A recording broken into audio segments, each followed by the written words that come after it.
So as I said off the top, friends, I'm really, really pleased to have Dr. Bill Webster with me and with you for this program and for the subsequent 3 or 4 programs after this. He is a man with a tremendous compassion for you if you're grieving, especially. And I would say this, I've never said this before on this show, but this is the kind of program that you want to either PVR it or let your friends know about it, especially those who've undergone some kind of bereavement in the past few years, because Dr. Bill Webster is one of the finest spokespersons anywhere in the world for those and to those who have encountered the loss of a loved one. So Bill, you've been involved now in this ministry of bringing comfort to the grieving for what, 25 years? Actually, 35 years. 35 years. Yes. 35 years. Okay, I wasn't sure how long it had been. And really the catalyst for this, I understand, was the loss of your first wife. That's correct. Tell me about that. I had met my wife in London University in England and fell in love immediately, love at first sight for me, if not for her. Right. Took a bit of persuasion, but that's okay. I was up to the challenge, I guess. And I came to Canada. We were married. I was a minister at the time, and we had 2 sons. And 11 years after we were married, Cantelon suddenly, unexpectedly suffered a massive heart attack and died on the spot. How old was she? She was just in her late 30s. Late 30s. Yeah. No preamble, no warning. It just happened. It just happened. Walk me through the impact right from the get-go on you. Well, to be honest, when the doctor said your wife has died, I said, you must be kidding. It's impossible. This can't be. I don't believe it. Are you sure it's her? It's a big mistake. There's something, you're being given a fact, but it gets so far and then it just doesn't get any further. And I think what happens when something like this occurs, whether it's a sudden death or even after a long lingering illness, there's just that sense of shock, numbness. You just don't believe it's really happening. So you go through the time of the funeral and you go to the funeral home, you go to the funeral service, and you still don't believe it. This is a bad dream.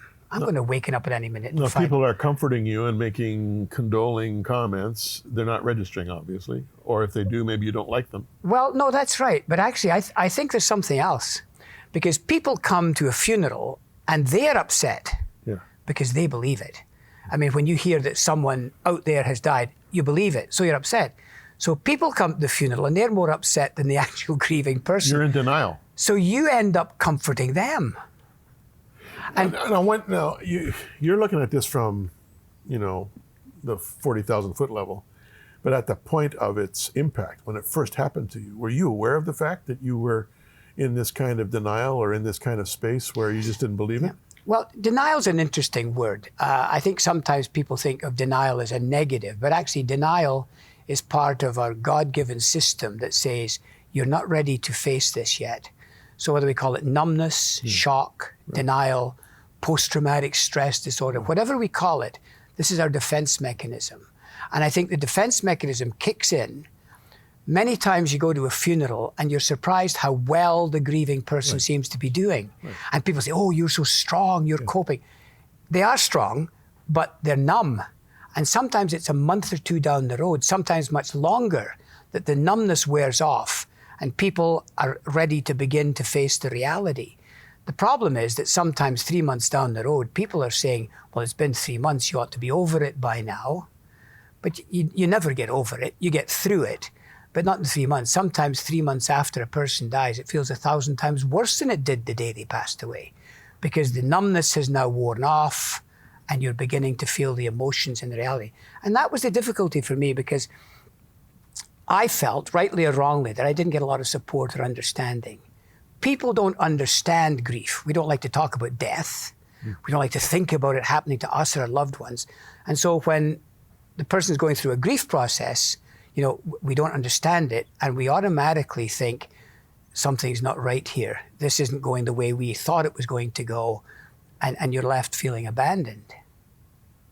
Now, often when you hear about some kind of a public tragedy, whether it's a mass shooting or train derails or a plane crashes or so on, the news reporters will say, as if this is a plus, well, grief counselors are on the scene. Mm-hmm.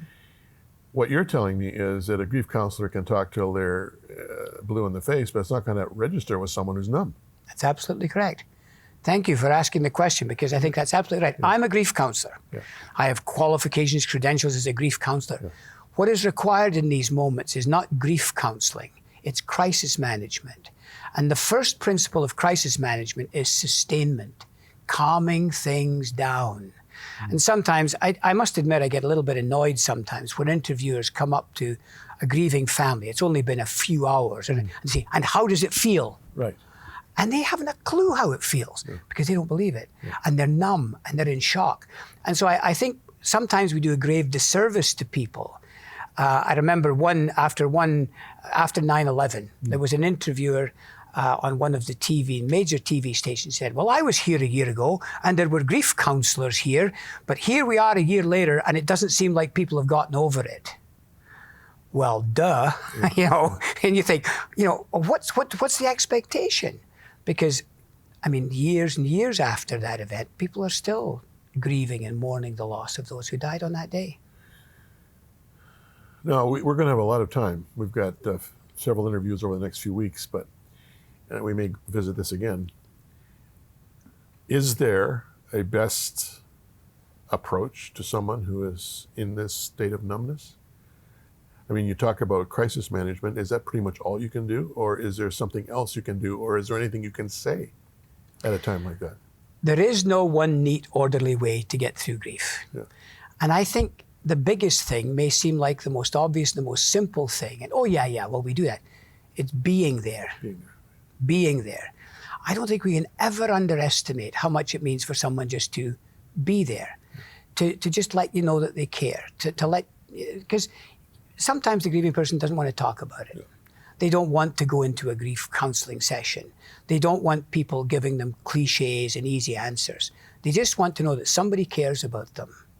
Somebody's willing to listen to them. Or, even more difficult, somebody's willing to sit with them in the silence, if that's what they need to do. So, there are structures, there are systems, and I'm not knocking that at all.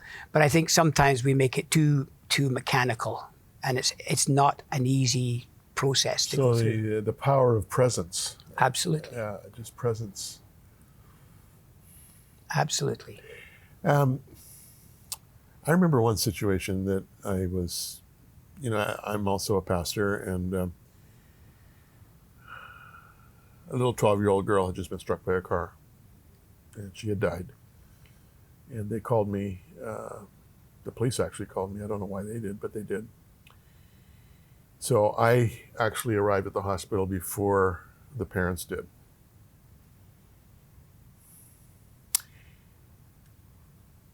I waited for them, and then we walked down to the morgue together, the three of us, and walked into the door, and there she was. The impact on me was, of course, not as powerful as it was on them, because she was their daughter, not mine. But at that moment, Bill, I experienced a little bit of what you're talking about. Because they just refused to believe it was her. Is that? No, it's not. Yeah. And I realized at that time exactly what you're saying, that as a pastor, I should just keep my mouth shut. And I just stood there, and then they began to weep, of course. But then I just spent the next few weeks, before the funeral, after the funeral, just showing up. Right. Did anyone show up for you when your wife died? Not many, because I was the pastor. I was supposed to be the one who, in people's perception, look, Jim, I have become convinced over the years, people mean well. Yeah. People are sincere. We don't want to be putting out an indictment, but people kind of feel that sometimes you have the answers. As a grief counselor, you go through your own personal losses, and you have the answers, but it's easier to have the answers for other people than it is for yourself. See, I observed something obviously it still touches you years later. And I think that any of us who have had a 12-year-old child are going to be touched by a story like this, because this could have been me. This could have been my child. So I think that even when we're there in the situation as helpers, there's the personal part that says, well, this is somebody's spouse, somebody's parent, somebody's child. It could be mine. This could be me. And so I think we have this empathetic grief, which really talks about our own mortality as well. And that can become a very powerful nonverbal communication with the person who has lost someone, just to understand that you have that empathic sense for them. You identify with them. Friends, we're just getting going here, and you're going to want to keep watching JCT over the next few weeks, because Dr. Bill Webster will be my guest. There's so much more we got to talk about here. It's a very, very profound, moving, and everyday kind of story. It's a grim reality every day in North America. There's a mass shooting somewhere. There's also road accidents, there's cancers, there's heart attacks, there's all kinds of other calamities that come into people's lives, mostly unannounced, without warning. And you can't really think about anything more relevant than what we're talking about. So you keep watching. Dr. Bill Webster will be with me again next program.